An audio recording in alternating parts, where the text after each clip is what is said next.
This is Maddie Rempe from Cleveland, Ohio, and you're listening to BBQ Central. Happy to have you aboard here for the really big barbecue show. Boing. We cook because we have to, and we grill because we want to. Hit me! Fine, how's it going? You have a great show. I'm a big fan. Boing. So what seems to be the problem here? This man looks like he's dead, and he's in the crackle. Charbono! It's all about the charbono, dude. Succulent fish. What? He ate 54 wieners. Oh, listen, Liberty, it's a shake feast. I'm shaking like a dog shit peach seeds. We have top men working on it right now. Top men. All right, just like that, we are into the second hour. I guess. I think we got it worked out. This is why I tell you guys, you have to tune into the show live at least once in your life, because the people that are in podcast are going to hear this part, but they will have been alleviated the last 15 minutes. But too bad. You could have been around for it, but you weren't. Anyway, a cleaner listening experience for you podcasters, undoubtedly. But we race to the hotline and welcome in the other third Tuesday of the month regular guest, Robyn Lindars. Hey, Robyn. Hi, yay! We got it working. We got it working. All right. I'm not sure exactly what happened, but I think when Steven Reichlin went out of his way to say what a professional outfit I was, that was the proverbial kiss of death. Everything went downhill from there. All those positive vibes on the radio internet waves just like shut everything down. It was like the electrical charge from all of that great energy just like short-circuited the connection. Yeah, sucked the life right out of the show, and now we're having to, it's like we're getting CPR here right on the street after having too much fun at the bar early in the morning. Here we go. We got Robyn from grillgirl.com, and we continue the month of origin stories as it has now become to be known. We started with Malcolm Reed and Sam the Cooking Guy. We had Meathead last weekend, and last hour we had Steven Reichlin. And now the story of Robyn Lindars. So let's back it all the way up. When and where were you born? Oh, this is a fun one, Greg. You might not be able to guess this, but I was actually born in the same town as Elvis, which is Tupelo, Mississippi. Tupelo, Mississippi? Really? Oh, wait. Yeah. All right. I guess I didn't know. Little secret. I figured it was like the Hollywood Valley or something like that. You know, I'm like a Southern mutt. That's how I describe myself. But really, I'm a Floridian because that's like my spirit animal state. But I was born in Mississippi, believe it or not. All right. So Mississippi born. Mother and father, are you from a whole household, or did you become a broken household at any point? My parents are still together, believe it or not. All right. You know, that's the one thing, you know, that it's been a weird question to ask, but what I have come to find out, and it could just be luck of the draw of who I have been talking to, but I would say, I don't know how old Derek is, and I think one of my embedded correspondents is sizably younger than everybody else. But outside of that, I would say most of us were in the same age range. Malcolm Reed and you and I are probably closest in age. And then, you know, Steven and Meathead, or I think Meathead might be the senior member of the group here. But what I've noticed is people that are around our age or older had parents that stayed together. And as I had done my due diligence in digging into that childhood relationship, they seemed at least to be cohesive at a minimum, and also highly functioning in love and all of this other stuff on the high level. So everybody seems to have a pretty decent background, and you seem to be a party to that as well. Other siblings in the house, Robyn? No, believe it or not, I am an only child. They just broke the mold with me. Wow. All right. how do you classify your relationship with your parents back then before getting into school and all that stuff? Like before college and things like that? Yes, just in general as a kid.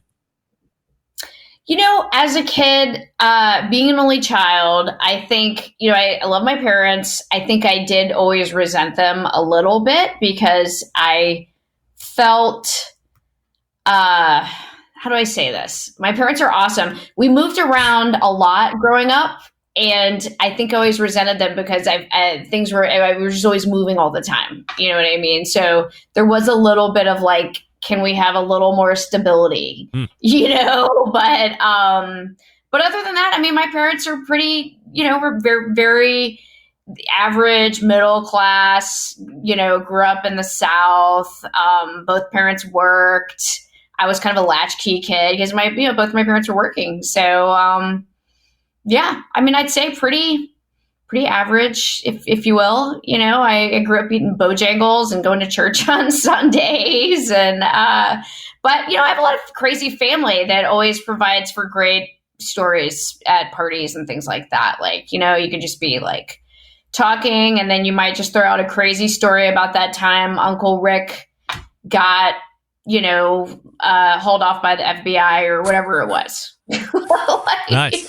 Now, because of that instability, were you rebellious at all, or you were just secretly wishing that you could have planted some more roots, at this place you really liked, and you wish you could have hang out with, Susie and Tim and Johnny a little bit longer before you had to move on to the next place?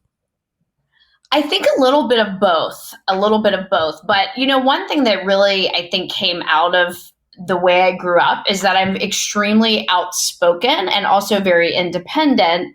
So it really taught me, just to kind of, I think, to hustle, but also just to kind of think on my feet. Like, me, I'm extremely outgoing. I think had I not lived in a different city every year and also been an only child, where if I'd had siblings to hang out with, I might not be as extroverted as I am right now, which I think has actually helped me to mold me into the person that I am, because I think it makes me very adept at adjusting and persevering, if you will. So, and just kind of pushing through to the next thing, the next level. So I think, everything in your experience growing up is formative into who you are, and you make of it what it is, What's with the moving around? Was it for jobs or I mean, did you have to flee town, or what gives?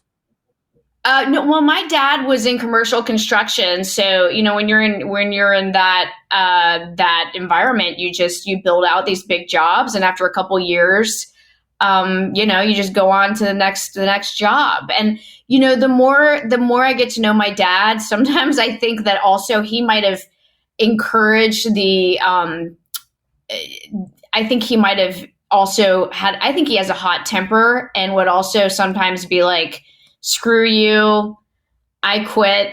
And then we would end up moving again. You know what I mean? Because he was like, screw these people.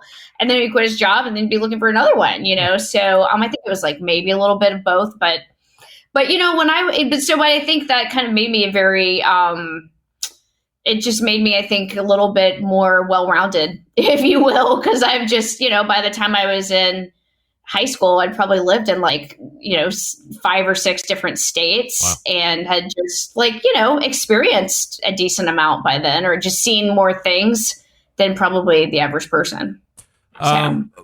When you are getting into school, not necessarily like elementary, but into the middle school, I don't know if that's what it was called wherever you were, but we had 6th through 8th grade was middle, and then high school 9 through 12, obviously. So when you get into those years, what kind of a student are you? Does it come pretty easy from an academic standpoint? And then what were you involved with school extracurricular activities?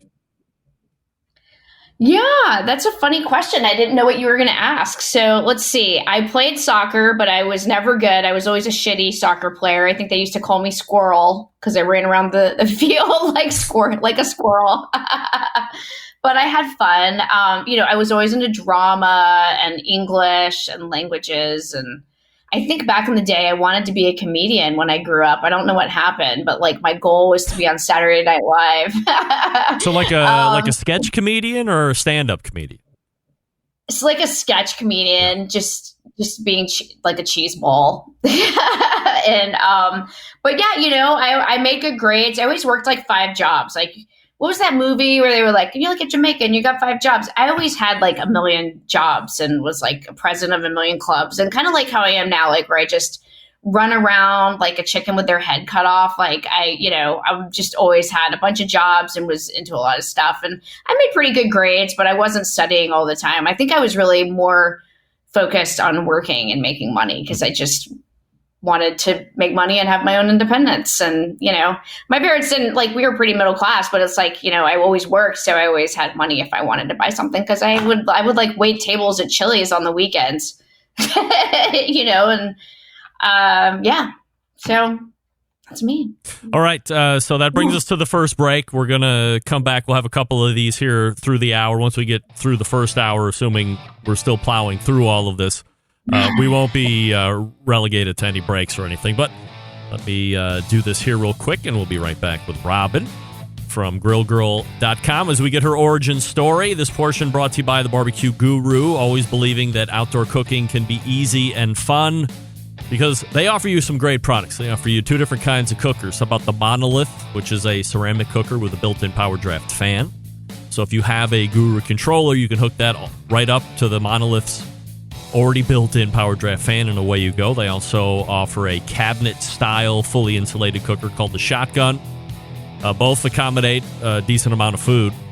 Both work with all of the BBQ Guru temperature control devices. They also offer a bunch of different accessories. The newest ones to the bunch are the Nano Q and the DynaQ, so depending on what kind of tech option you're looking for, you might want to explore those. Made for the bullet styles, the kettles, ceramics, some of the bigger offsets. Just give them a call, ask them the questions. They'll make sure that you have the right gear to be successful as you get going. And then you can get sauces and rubs from the Having a Barbecue line that Barbecue Bob is also continuing to put out. Longest running sponsor of the show. You got to check them out.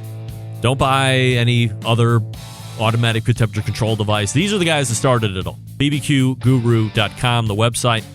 And you can also call them 800-288-GURU. That's 800-288-GURU. The BBQ Guru continues to be a breakthrough in barbecue technology, and we are back with more Robyn Lindars right after this. Stick around.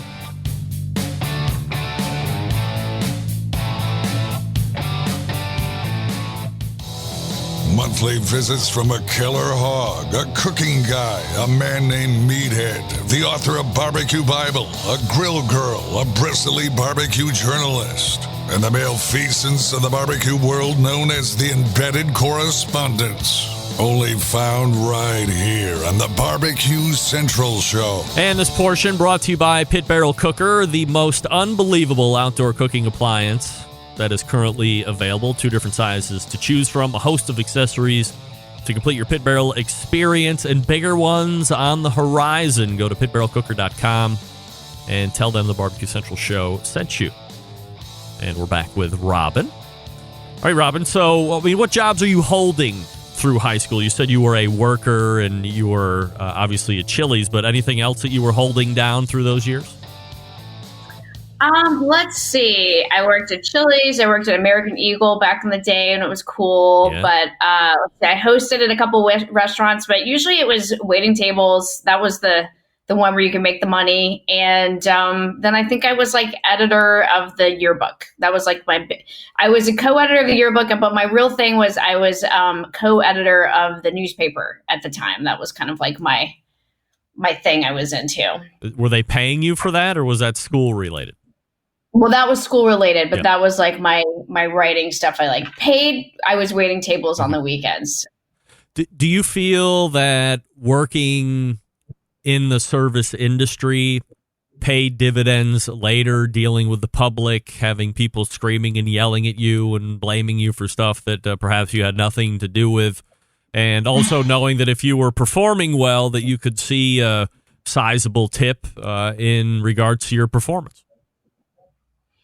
Yeah, I mean, I just loved working in the restaurant industry. I just found it really interesting. Maybe I've just always liked food. I like people. And I also just liked making money. And I found like you can make a lot more money working in a restaurant or bartending than you could, working at a retail store or something like that. So yeah, I mean, I always enjoyed it. And it also, like, as I progressed in college and worked in different restaurants, I would get inspiration from the places I waited tables. I would, believe it or not, I have this recipe on my website. It's like a portobello pizza. And the idea I got for that was the portobello pizza or the portobello app they have at Mellow Mushroom, where I used to wait tables in college. It was like one of my favorite things. And it's like, now it's keto friendly. And it's like all your life experiences culminate in these different ways. So it's funny how that all of that happens. I remember in college, I really went through this phase of I always liked to cook, but then just all about making hot sauces and salad dressings and just really getting into little things and gifting everyone hot sauces for Christmas or baking my professor's cookies. It was just what I started to really enjoy, and it's little things you see have, they're just little, just how you progress, I guess, as a person and things you like. And it's funny because with Stephen Reichlin on the show, it's just so interesting to me to see how funny life is, because he was really my first experience with grilling. And I gifted my dad his cookbook when I was in college. And that was my dad's real experience with true grilling, was Stephen Reichlin's cookbook. So it's wow, full circle to be on the show after him, because he's truly inspired myself and my dad, and I'm sure countless others in their grilling journey. Robyn, people think that kids from the South have a advantage when it comes to the culinary wiles. So as you look back, I'm interested to know what kind of a food scene that you're exposed to growing up. Are there a lot of secret family recipes, or perhaps because you're moving around a lot, there aren't a lot of other extended family get-togethers where a grandmother or an aunt or uncle might teach you whatever the secret family recipe of the day is? What were you exposed to? Yeah, this is a good question. It's funny. I always talk about being a Southerner and growing up in the South as really being culminative in just my love for food. But I think you have to also look back and, gosh, let me just share it all with you guys. I'm 42. So when I was younger, it was not a sexy thing to be, Southern food was not sexy like it is now. Now you see restaurants like Pies and Thighs in Brooklyn, and they're doing fried chicken and biscuits and blah, blah, blah, blah, blah. But it's trendy. But when you grow up in it, I think everyone casts you as oh, that's redneck, or, you know what I mean? I feel like growing up Southern, you also get a lot of stereotypes from people. And so it's only I'd say the last maybe 10, 15 years that being Southern or Southern food is so trendy. Now you can go to a restaurant in way out of the South and they'll have shrimp and grits on the menu. And shrimp and grits is very much hardcore Southern, low country. True shrimp and grits is low country style, South Carolina low country. And it's funny to me how trendy it has become, because growing up, it's almost certain things I think when you get outside of the South, you'd be people would be what is that? Pimento cheese. And that's just pimentos mixed with mayo and cheese, which basically that is what it is, but it's fucking delicious, And so it's almost there's this appreciation you get, knowing hey, that's me, but it wasn't sexy at the time when I was living it, but absolutely grew up. My earliest food memory is my grandma making fried okra in a cast iron skillet, and in that, and God, it's just so good. I love fried vegetables. It's let's take something healthy and make it unhealthy, so, and she would also make drop biscuits every day. Biscuits are just a thing. And then, I was born in Tupelo, but I lived in Jackson, Mississippi, till I was probably 5 or 6 after I had lived in Texas. So I went I was born in Tupelo, and then I think my parents moved somewhere else, like in Alabama or somewhere briefly, and then I lived in Texas, like from what I can like really remember, until I was like 5. So a lot of my first memories are also like Tex-Mex food, and because I was in San Antonio, so it's like all my culinary all my first food memories are like Texas, Mississippi, and then North Carolina are like were really like my kind of main states I grew up in before I ended up in Florida. So actually, and I left out of state, Georgia. It was like most of my 20s. So anyway, and yes, Southern food is like a part of my soul. And I love things like collard greens and chow chow on collard greens. And I love Texas Pete, which is actually not from Texas. It's actually in Winston-Salem. And I love Krispy Kreme donuts even, because people don't realize they're from North Carolina before they got like really big. And when I was the newspaper editor back in the day in high school, I got to interview like the CEO back in the day, because I guess back then, even then, I was like into food. So, but yeah, those are some of my food memories. I think that's sort of been a part of my food journey, is kind of embracing my Southern roots. But what's also kind of juxtaposition in that is that I also grew up in the 90s and the 2000s, which was like the low fat era. And my dad was usually working, so it was like this weird thing where my mom was like, or, you're like, fat is bad, fat bad, so everyone's like, here, carbs are okay as long as they have no fat. And you just have this like kind of the fucked up food issues because you're not sure what you're supposed to eat, because everything was so wrong, in so many ways, like the way they were positioning things. So, it takes a while to kind of figure out what you like and what works. And so anyway, I had the whole Southern thing, and then I had my mom, the low fat era. And growing up as a teenager, I was always on a diet because my mom was always on a diet. And that's just like what you do as a girl. You just have issues with food. And, that's just part of the whole package. But as you guys have probably seen, I've always been really into nutrition and like eating healthy. And that's like always been a side of my blog that people may or may not know about. When you get through high school, do you immediately think about enrolling into college? Do you take some time in between to figure out what you might want to actually study? We have talked about during this time of, the generation that precedes me, or let's say my parents, they felt that it was very necessary for kids to go out of high school and then right into college, because that was that next step that you should take.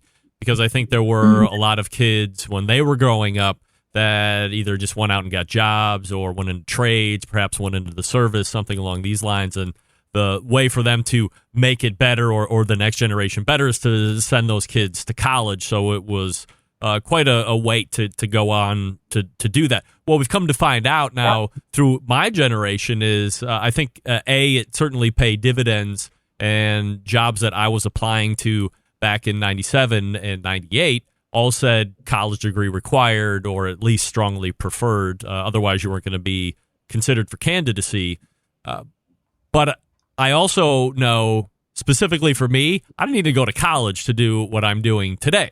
And school is certainly much more expensive than it was when I graduated from Ohio University in 97. So I always make the argument, if you don't know what you want to do, and it's like being a doctor or maybe a microbiologist or some kind of science, you might want to get some life experience before you go into something that costs so much, so you can really apply yourself instead of trying to just figure out what you want to do during those 4 years, because you can build up quite a debt and still not have anything to show for it. So how did you navigate those waters? Yeah, those are all good questions, Greg. I think for me, I definitely wanted to go to college. I don't know if my parents pushed me as much as I pushed myself, mainly because, I think where I felt like, well, as we know, you really have to go to college, at least in our time, like to get those certain jobs. Like for my parents, they could graduate high school and it was fine. But also for me, I believe on my dad's side, the first person to graduate college. So to me, it was like a big deal. Like, I want to go to college. I want to, like increasing my opportunities for myself. And if anything, I felt like I pushed myself harder than they pushed me. Like when I went to school, when it was like time to enroll for college, it was almost like an afterthought for them. Like they hadn't thought about, oh, maybe we should save for college, or you know what I mean? Yeah. Like sometimes, like even now, and I hope my dad and parents don't listen to this, but sometimes I feel like more like the parent in our relationship, like the more responsible one. But I was just, I wanted to go to college. I wanted to get away from my parents. I wanted to just take it to the next level. And, I had kind of honed in. I was really into writing and nutrition. And so I got some writing scholarships where like a couple of places I went to school. So that was kind of like, all right, I'm going there because they're giving me money. But I'd say these days for most people, if you don't know what you want to do, don't rack up debt that you're not sure how you're going to repay it or have a way to repay it until you kind of know what you want to do. Especially, it seems like things are getting so much more expensive. I mean, I went to a state school, but unless you have rich parents and money's no object, you kind of need to have a plan, I feel like.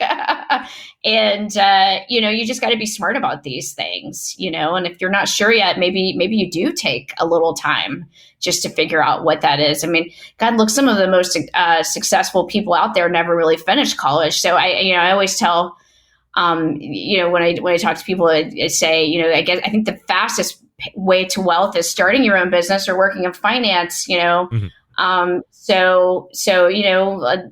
For Hunter, I hope he is an entrepreneur and can learn to think on his feet. I know for myself, like I've always been really one-sided about what I'm good at. I'm really good on the creative side, but I can be really shitty on the business maintenance aspect of things. So, I think that's held me back as an entrepreneur, but I'm hoping like for Hunter, that, he doesn't, I would want him to go to college, but, if he was like, I'm going to start my own business, I'd be like, hell yeah, if that's your path, then go for it. If you want to make it happen, go for it. I think, college these days isn't the end all be all if you're not sure what you want to be and you're just going to rack up debt. As sure as heck, especially if it's going to be for something like, let's major in like art history where there's no path to an actual career unless you're going to be like a professor, but you know what I mean? Like you gotta have a plan. Where did and you, like you said, you can work in sales and make great money and not need a college degree, so there's that. Where did you go to school? I went to Appalachian State in Boone, North Carolina. Yeah, happy state. Yeah. And most people only know them beat Michigan that one year in football, and people were like, "Holy shit! Yeah. Who are these? Who is the school, and where did they come from?" What are you majoring in? Did you know right off the bat? I knew I either wanted to major in nutrition or journalism, and I looked really hard at nutrition, but I saw all the organic chemistry you had to take, and I couldn't even pass like basic chemistry. So I figured that was like not the path for me. So I majored in journalism instead. But it was more like the hippie version of journalism. Like I actually self-designed my major through the interdisciplinary studies department because I wanted to be like a freelance writer, maybe a travel writer. Like I have a minor in Spanish. So it was kind of like the roundabout way of doing it. The more out of the box Robyn way of doing it. Did you get a lot out of attending college aside from the degree? Did you have a lot of experience that you felt shaped you? I had a lot of fun. I got really involved in the community, which I think was part of what was like a really fun learning experience. I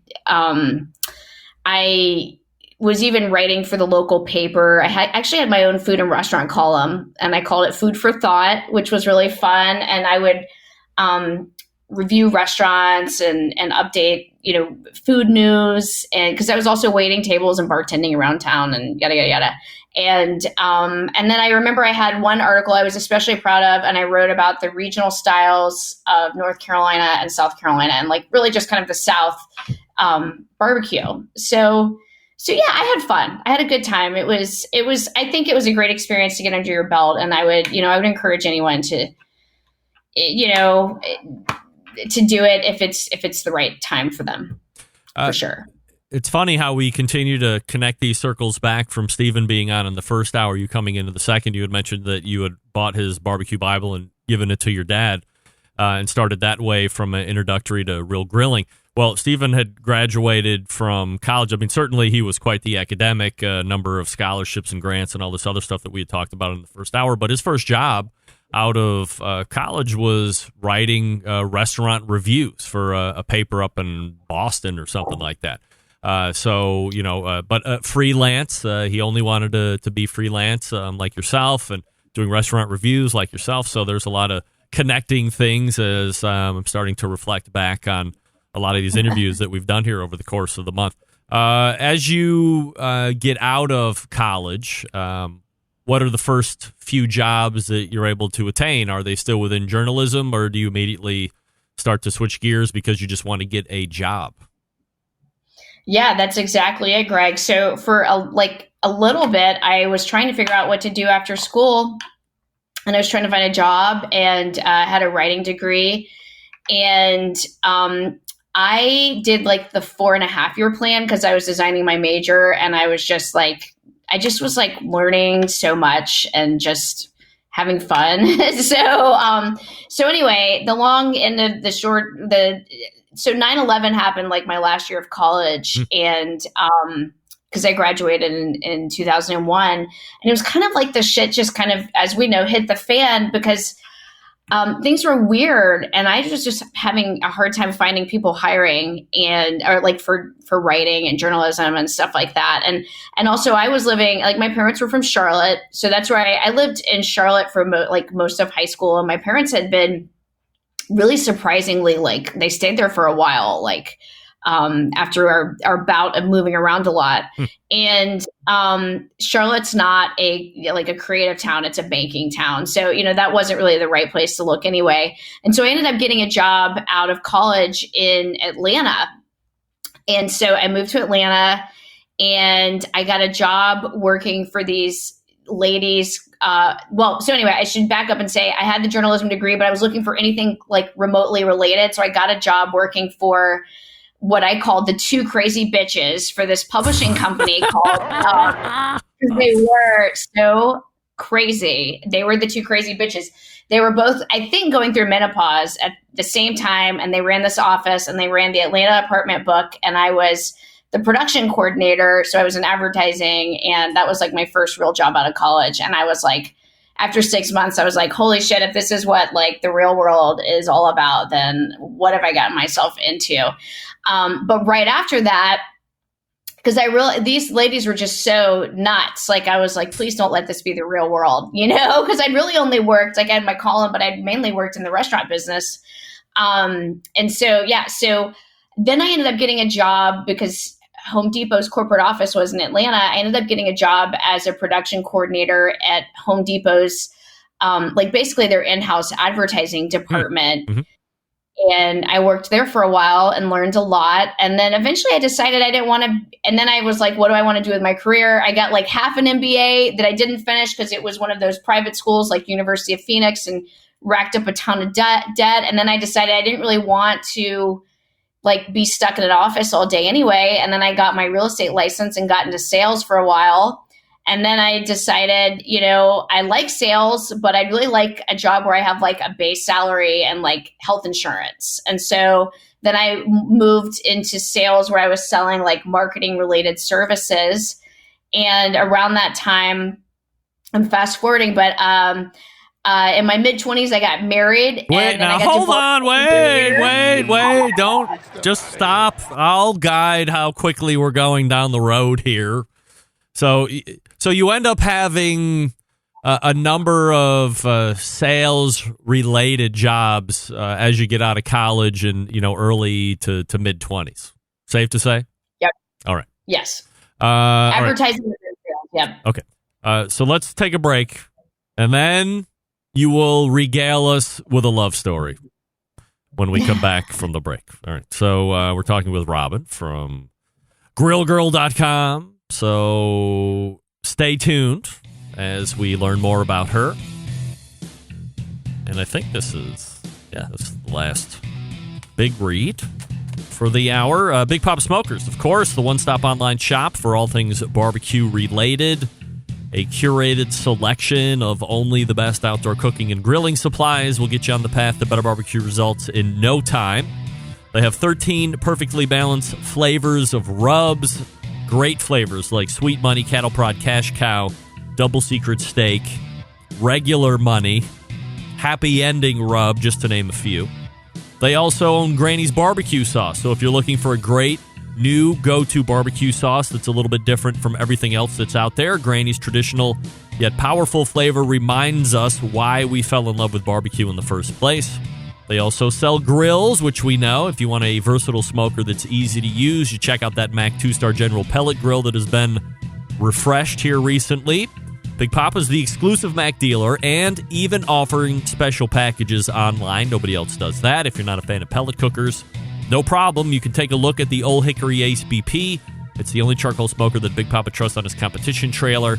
And if you're a backyard barbecue enthusiast, check out the M Grill. That's also available at bigpoppasmokers.com. If you have any questions, give them a call at 877-828-0727. That's 877-828-0727, or shop their website at bigpoppasmokers.com. That's BIGPOPPA smokers.com. We're back with Robyn Lindars right after this. Stick around. We'll be right back. You're listening to the #1 most downloaded barbecue and grilling podcast anywhere. The Barbecue Central Show.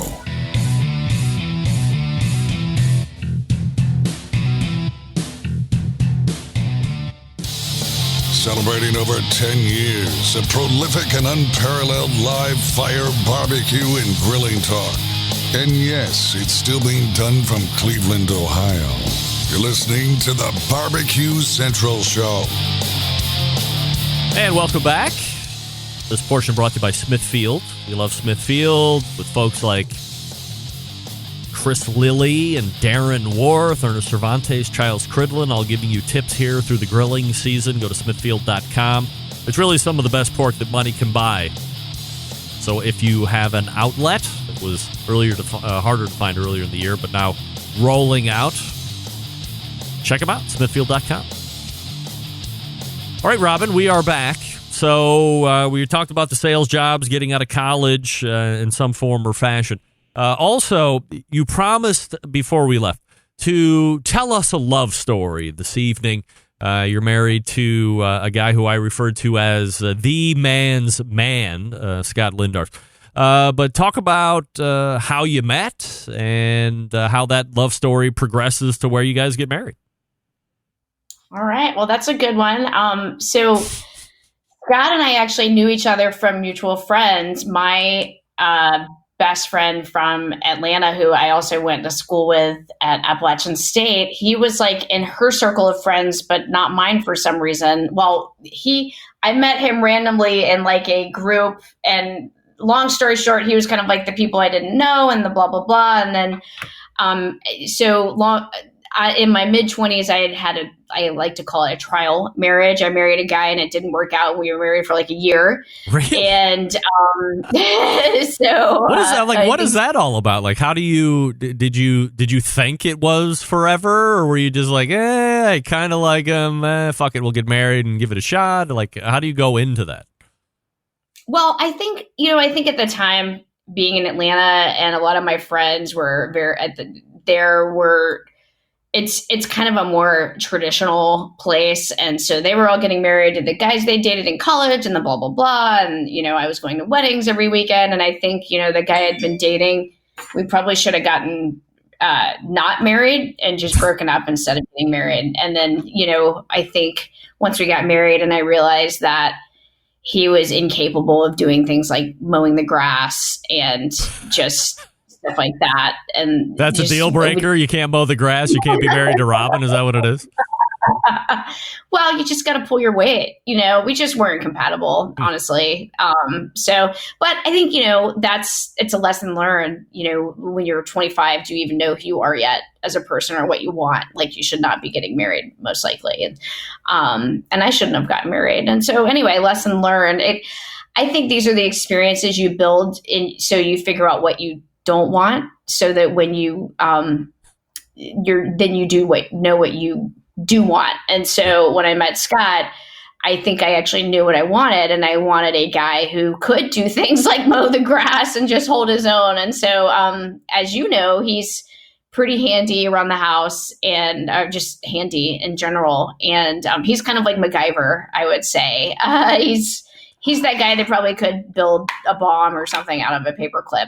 But we met through mutual friends. His roommate in college was like the older brother of one of my friends from college. So we were just in this like kind of larger circle of friends. And this totally dates me, but we started like flirting on MySpace, and I was living with George, right? Like even before Facebook. That's like, now I sound like an old lady, but and I had a sales job where I ended up coming to Florida all the time, and he was in Florida. So I was like, hey, if I ever come down that way, I'll give you a ring and we'll go out for a beer or something. And I did. And we went out for mini beers, and then I stayed at his house for like 3 days. And then the rest was history. Wow, wait. So you just moved right in.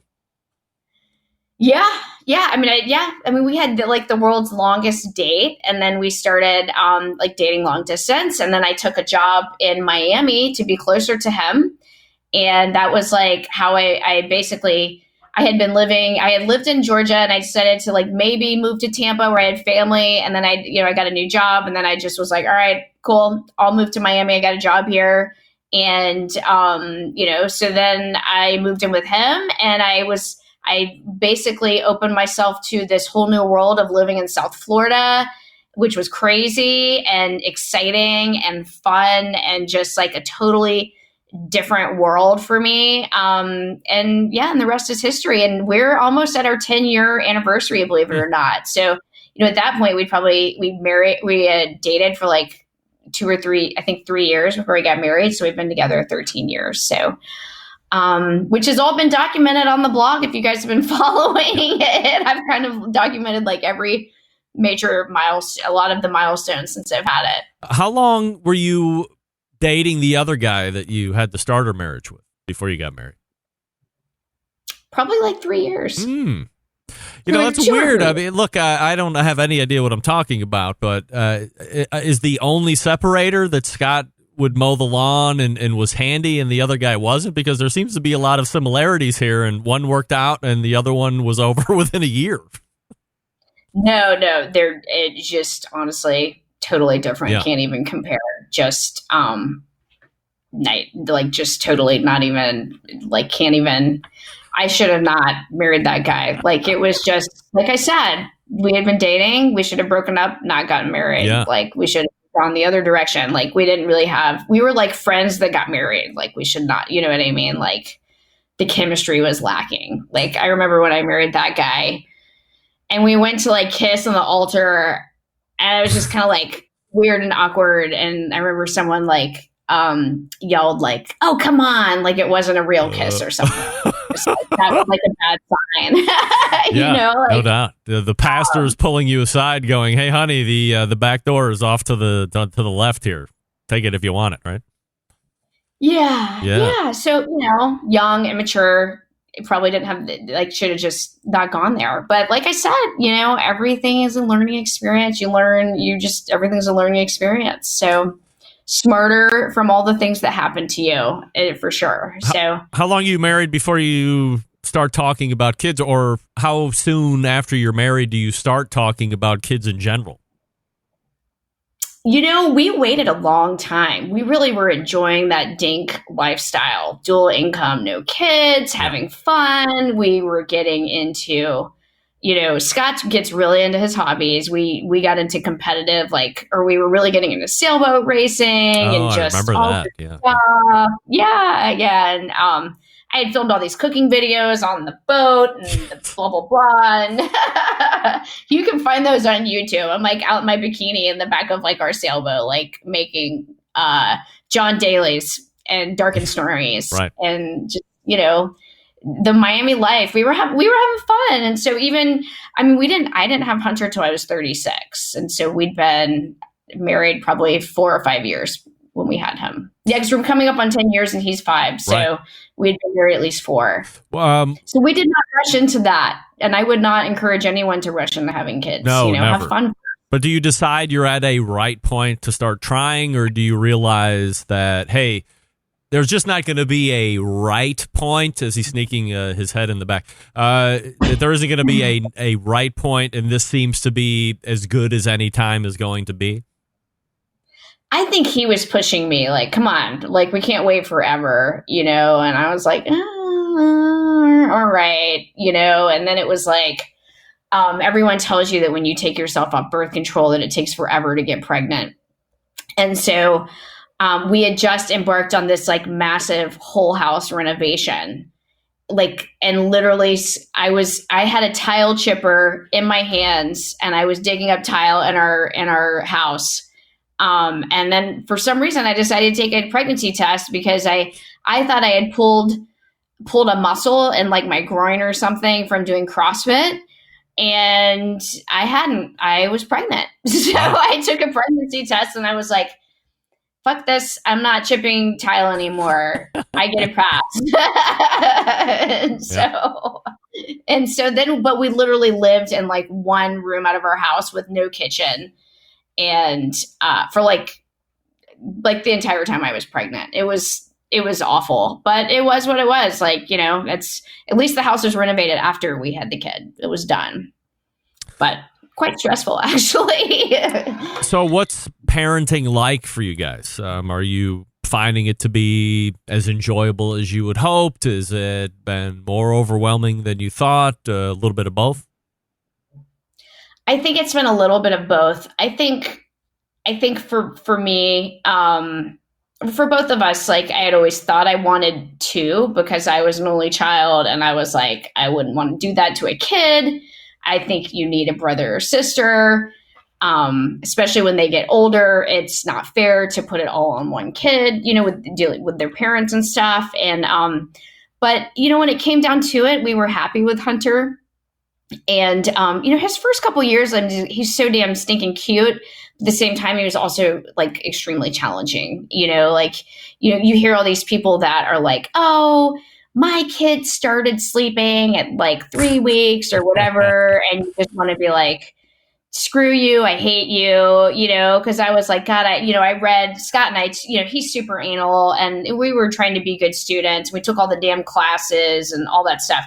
And, we had a spreadsheet of how we thought it was going to be, and we were going to start sleep training like right then and there and all this stuff, and that stuff just doesn't work out. And he had a lot of challenges when he was little. He had colic, he had to have a frenectomy, just all these little things. So it was like, he couldn't latch. My milk didn't agree with him.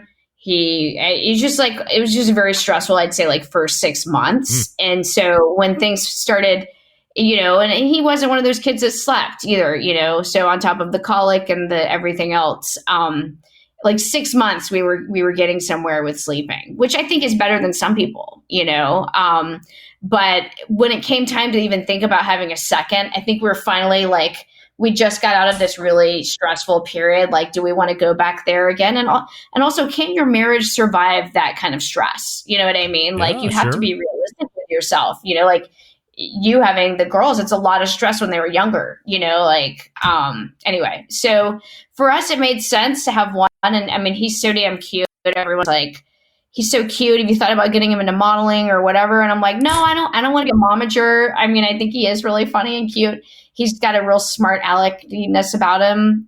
So, which I know he gets from me. But it's, I'm not one of those moms that's like, oh, all I've ever wanted to do is be a mom and my goal is to stay home. I mean, you know me, Greg, I'm always working all the time. So, I'm just trying to balance and keep it real. And I'm not one of those moms that's like, my whole life's goal is to just be a mom. Like I have all this other shit going on and I love him and he's a part of it. but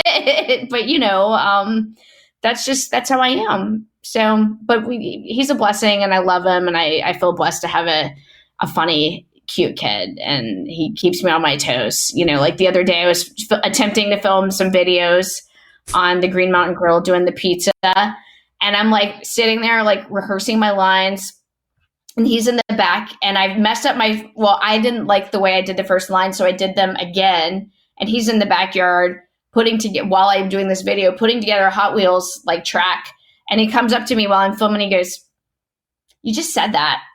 And I'm like, I know I just said that. I'm rehearsing my lines. You know what I mean? Like, he's a funny guy. Yeah. So, wow, wait. So you have a job. Now we have a kid. And at some point before the kid and now you decided to get something online with Grill Girl. So did that whole thing, like, when did that begin to materialize with you? Did you think it was, Meathead's original concept of AmazingRibs.com was just as a portfolio to show potential customers that, hey, you should get onto the internet, and oh, by the way, here's what a website looks like, and I build these. That's how Amazing Ribs started. How did Grill Girl start with you, and was that the working title initially?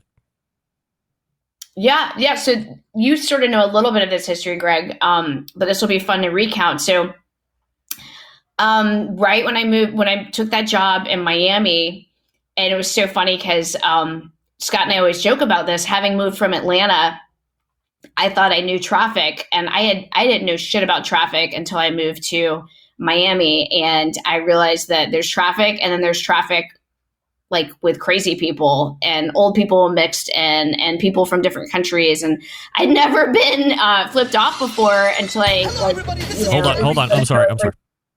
Go ahead. I forgot my timer there. So anyway, I was working at this company that did, it was a press release distribution service. And I was, Miami was their Latin American arm of their office that they had opened. And so I opened this office for them and blah, blah, with them. And, so that's when social media was like becoming a thing. And with this company, I was selling press release distribution services to people. And it was all about like the social media press release. And we were talking about blogging was coming up. And I had already been freelance writing on the side for a couple places.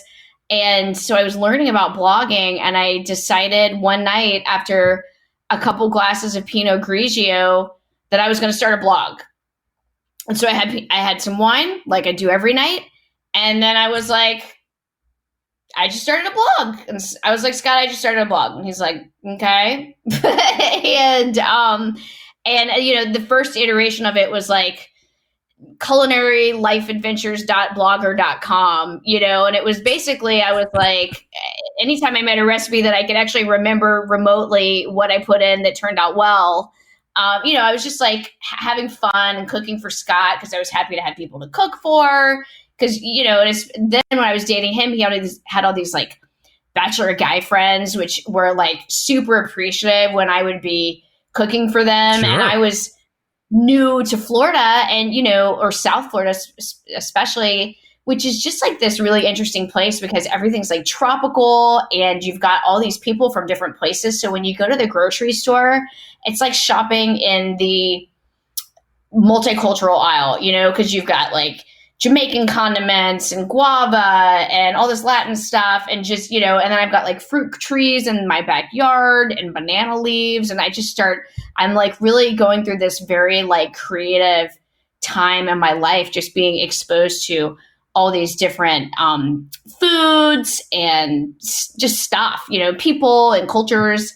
And so anyway, I started the blog. And then eventually it turned into Grill Girl because at the same time I went, now that I'm in Florida, I'm like, holy shit, I can grill like year round, and I had never really been grilling a lot. I'd always been like a grilling dabbler as someone in my late 20s, early 30s that, just knew enough about it to be dangerous. And one night Scott was like out of town and I was like, I want to grill pizza. I think that's like the first thing I ever really grilled, like that was out of the box other than like a chicken breast or something. And I almost lit my eyebrows on fire. And it was like an old charbroil, you know, in the backyard that the starter was burnt out, and then you get like the flame ball effect, and you know. So anyway, I was like, that was stupid. I'm going to buy him a new grill for his birthday, and I got him a Weber Genesis that his mom chipped in with me on for him. And then I like got him this really nice grill, and then I was like, oh wow, this is a nice grill. I want to get my money's worth. So I started grilling on it all the time, and I was like, oh my God, why are more chicks not grilling? Grilling is so fun, and it creates less dishes, and I got really into it. So then my blog that I've already started at this point morphs into Grill Girl. But then I want to buy the URL for Grill Girl, but some woman in Canada has bought the URL, and it bought it like a stock investment, you know, and she didn't want to sell it. So then I created Grill Girl, if you remember, like the Riot Girl spelling. So it was like Grill Girl with like 3 R's. And I did that, and it just confused the shit out of everyone. So, but then I would like SEO myself to beat out all the other instances of Grill Girls online, because I was learning a lot about search engine optimization and PR because I was working in that industry. And so then right around that time, I also started doing women's grilling classes to show other women how fun grilling was. So I would call them clinics, and I still do them sometimes. And that also just got me a lot of press in just out there. And so that's kind of how my blogging career started, if you will, was quite simply a couple glasses of Pinot Grigio one night morphed into grillgirl.com. So back then, as you're starting to get traction or trying to get some kind of traction, is it hard to gain legitimacy? Because especially then, it was still considered to be more of a man's game or a man's domain. Did people view it as some kind of, oh, that's cute, that's kind of a trinket kind of a thing? Or did you think you gained credibility pretty quickly? No, I actually think I did gain credibility pretty quickly, just because there weren't a lot of women doing it. And you know, I never tried to, I'm not like pitmaster, grungy. That's just not me. I think what gained me notoriety was all the crazy shit I was doing. Like I said, I was really, I think my move to Florida really was like the creative boost that I needed. Like, it was like, I really came into my own. Like, I'd always been really into cooking, but it was like the fusion of the environment and everything that was going on just really kind of took me over the edge into creativity. You know, like I was baking cobblers on the grill, like mango cobblers, and just really like Floridian fusion. And, you know, I would go and take a banana leaf growing in my backyard and, you know, cooking fish and banana leaves like in 2009. So I really was kind of like, now that I look back on it, and I'm not trying to like ruffle whatever the expression is, but I was pushing the envelope on some stuff that had not been done. And I was having a lot of fun, and just like, you know, me, Greg, like I'm not necessarily like a methodical person or whatever. I just like to try new things and put it out there, you know? And so, I think people liked the idea of it, and that it was just very different. And it gave me a lot of press, just because when people were looking for a voice to represent females in grilling, there just weren't a ton. I mean, there was like Diva Q, there was Elizabeth Carmel, and a few others, like in the barbecue route, like circuit. But when you were just kind of looking for your average female who was into grilling and trying new stuff, that was kind of me out there pushing the envelope. When do you realize you're getting traction, or that this is something that's worthwhile and you're seeing organic growth? Maybe you're getting contacted for stupid sponsorships, or, hey, come on and be on the Today Show, or sponsorships with Kingsford, things like this. How does that all progress? Yeah. And, you know, I think of like blogging back then as kind of like how Instagram is now. Like that was our medium. And that's how we got to know each other, Greg, I think was at like a Kingsford event.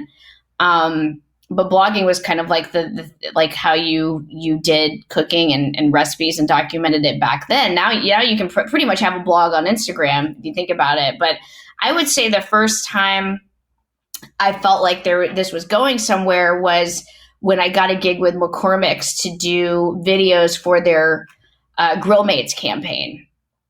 And then after that, I got like an outdoor spokesperson gig with Land O'Lakes. And then we were doing grilling clinics out like in New York City for the media. It was like a press tour, and I was doing like a satellite media tour in my backyard. And it was like, holy shit, like, wow. Like it was just, it was really starting to like take off. And, and that's the thing is like, what I've learned is like that you can get your name out there, but that still doesn't mean you figured out how to monetize that, like a blogging career. And I think I'm still figuring it out, like I think I'm finally getting to that point, and I've been doing it for like 10 years, so, but it's all been a journey, like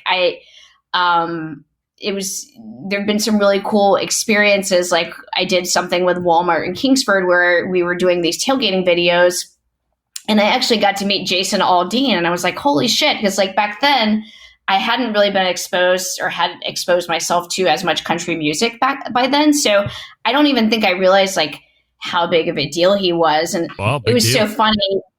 It was so funny because like I developed these recipes for like, Kingsford or really Clorox and their affiliate brands. It was like Hidden Valley Ranch and Dr. Pepper. It was a very sponsored type video. It was like, how many logos can we shove into this video? Right. My manager Garrett actually was like, I'm not letting you do those videos again because they're just it's not tasteful. But what was the point of my story? But it was so funny because it was like I developed all these recipes. It was like, oh yeah, I get to meet Jason Aldean, and I developed this like I thought it was like very signature Southern, and I did like a grilled pimento cheese burger, and I'm thinking, oh, it's Southern, he's really Southern, blah blah blah. And then when I finally meet him in person, he basically tells me that he hates anything with mayonnaise products in it, which pimento cheese is like mayo and cheese. I'm like, fuck, I wish I'd known that. I wish someone would have told me, like what the heck. But, it's been a fun ride.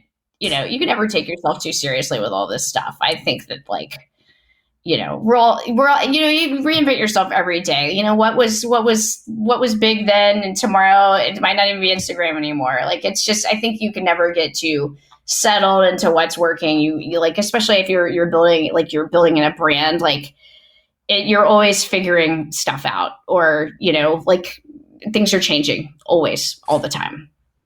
When I look back at this month specifically, I look at us and you and I seem to be alike in a lot of ways, and we're different than most of the other regulars. I mean, I'm regular because I'm the friggin' host, but when we talk about the regulars, Malcolm Reed is doing barbecue full time. He wasn't doing it full time, but he has since graduated to doing this full time. Same the cooking guy, his videos and what he does with YouTube full time. Stephen Reichlin obviously has been doing it full time forever and ever. Meathead full time doing his website.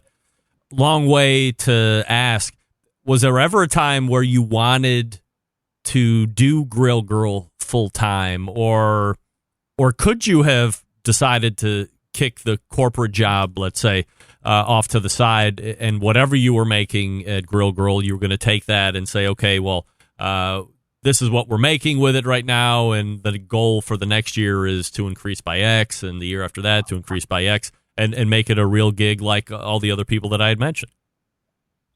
Yeah, that's a great question. So honestly, Greg, it's kind of like this cross I bear every day, because that's really my goal, is to just do this full time.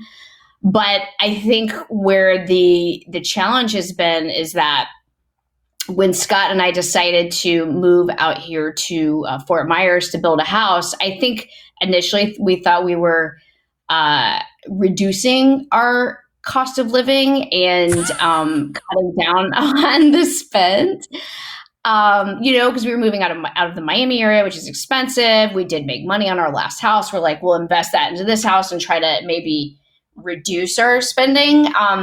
But now that we've started building a house, we're building a very nice house. I'll just say that. So it's been harder for me to be like, you know what, I can live off of X, because I feel like now that we've started building an almost $1 million house, like, even though that's not how much it'll cost us, you know what I mean? It's kind of like, all right, is this the time for me to say, let's take a pay cut? So for me, I've been really building, like, the past 4 years, what I should say is, like, the past couple of years, what I've really been doing with my site is trying to figure out how to monetize it, because I have a shitload of content on it, but, you know, some of the content was old and the photos didn't do well, and things like, making it Pinterest friendly and stuff like that. So where the site just on ads alone, I've finally gotten to a point where it actually does make a decent, like, you know, a good amount of money on ad dollars. And when I couple that with what I make with recipe development and sponsorship gigs and things like that, I'm almost at that point where I can quit. And if I could quit, if I could make less, and I probably could have done it like maybe a year ago, like I said, sans the house thing. So I feel like I'm almost there, but that's the goal. Like, this is not a hobby for me. Like, I work 24/7. So, for my stress levels, I can't continue to work 2 jobs. Like, I have to make it happen. I actually have some really cool stuff that I'm working on right now. Like, sorry, I think I have allergies. My nose is so itchy. But like this weekend, I'm working on filming a pilot with Garrett, my business partner. And I've got some licensing deals at play right now that, since I've trademarked Grill Girl, and I have a pretty big announcement.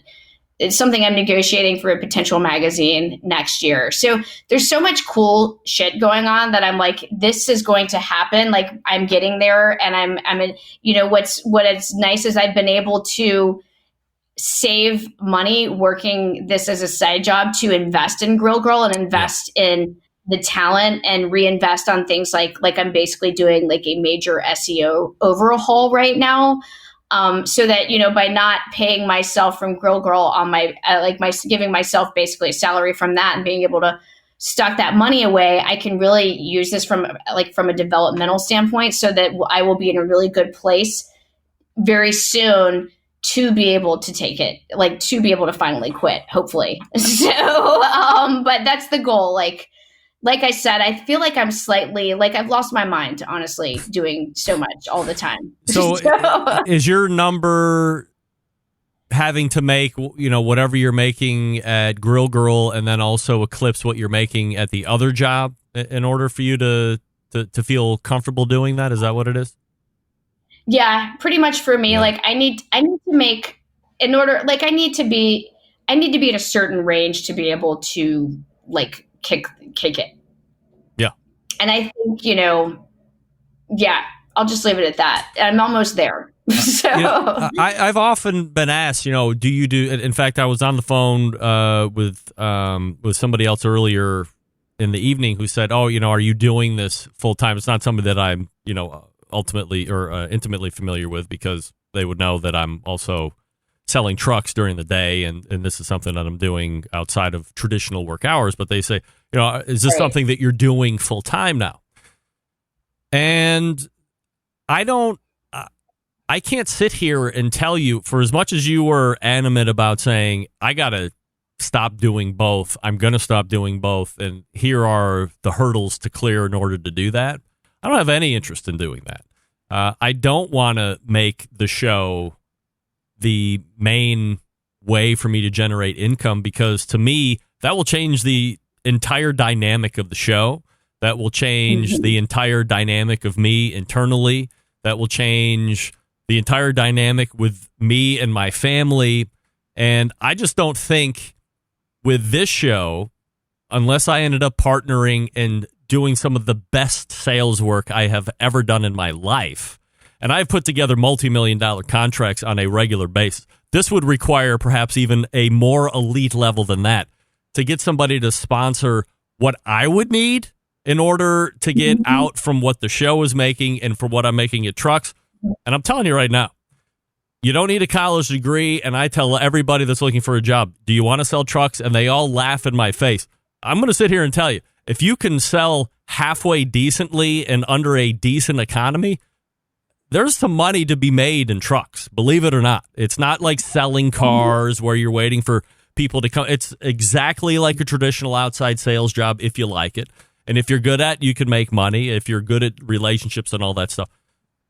But I think it would be unrealistic for me to sit here and say, I think I can do that. And if I did it one year, there's no guarantee. I mean, certainly there's no guarantee that, next year's trucks are going to be as good as last year's trucks or the year before that or whatever. But because I have both and because I have a routine down that accommodates both and neither compete with each other, I am more than happy to be one of the top Class 8 Peterbilt truck salesmen in the country. And I'm also happy to be the best outdoor live fire host at the same time. And changing what I would feel more comfortable leaving the show and never doing it again and keeping the truck side of things than I would be the other way around. So, that's why I'm interested to see, because I think, we are in a similar place at that point. I don't know what your site's making and all that stuff, but, I would sit here and say, if you knew what this show was generating, a lot of people would go like, oh, fuck, I would quit that job. That seems like it would be enough. But I've also always been a believer in why would I leave this money over here and take this money when I can have this money and we can just combine it together. And it's not compromising my quality of life in a negative fashion. Let's just take it all, continue to do what we're doing, and away we go. So I appreciate you, sharing that portion with me. Where do you see? Well, and I think go ahead. I think there's something to be said. Like, here we are in the middle of a pandemic, and people are getting laid off. Like, so would I? Sure. That would not be the time. Like, let me just quit my job. And you're right. Like, for me, it's also been about like, by keeping it as my side gig, I can be very selective about what I take on. I don't want to be that person that's like, I'm so like dying to get paid and need the money that I have to take along every stupid deal to whore out someone's whatever it is, to make money. Right. You know what I mean? Like, for me, I want to take what I want. And if it's not a good fit, then I'll pass, because I wanted, so I totally hear you on that. And there is that whole element when you take something that you really love and try to turn it into a job, then that it turns it into a job. Yes. So there's the whole side of it as well. Yeah, I think that would change it for me easily. Where do you see Grill Girl in the next 5 years, ideally? My goal is to really turn it into a top publisher. Like, my goal is to really like my person that I admire so much is Martha Stewart, how she's built up in like an omni-channel presence. And that's really where I'd like to take Grill Girl, like above and beyond just the site. I think the site has so much potential, and trademarking it. And just, I feel like women in the grilling market is such a ripe audience. And I would love to help really just evangelize grilling to more females. And so that's really my goal, is to help be a champion of grilling to more females and be inclusive versus exclusive. Like, we can all, this is so fun. We can be nice and have fun about it. It's not a competition kind of thing. I just feel like there's so much fun to be had outdoors, and there's so much to be explored. And I'd love to be a guide. I'd love to be people's conduit to experiencing what that can offer and what it can feel like to have the experience of cooking outdoors. And just like Steven said earlier, it really brings people together. And I think I want to be a steward of that feeling. Yeah, and be the live fire advocate, right?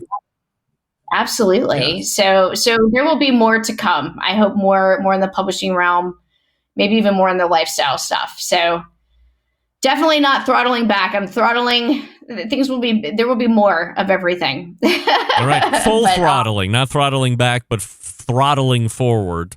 And you can make sure that you're checking it all out at grillgirl.com. And of course, you can find Robyn right here on the third Tuesday of every month. Robyn, you have said it all, and we have gone from birth to right here, October 20th, 2020, if you can believe it, is the 20th. Yeah.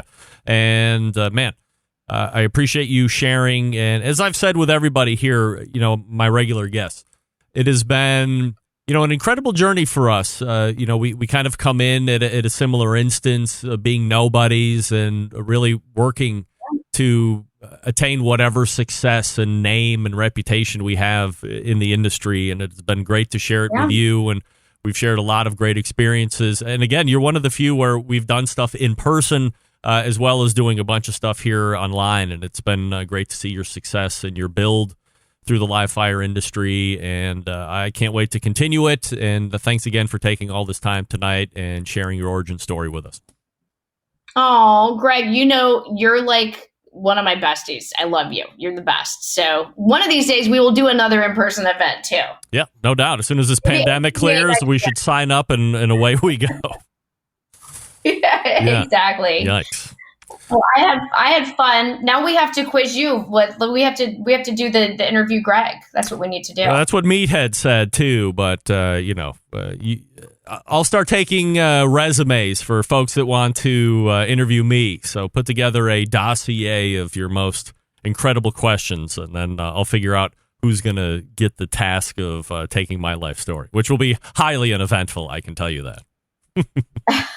All right. Well, I'm first in line. All right. Well, Robyn, thanks again. You too, Greg. Have a good night. All right. There she is, Robyn from grillgirl.com.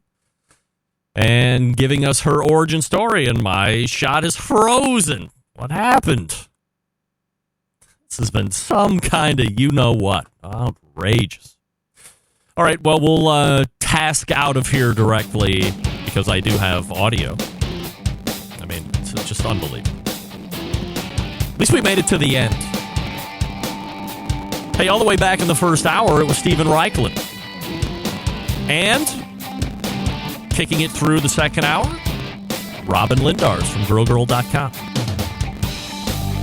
Appreciate both of them doing the origin stories as we continue through the third week of October.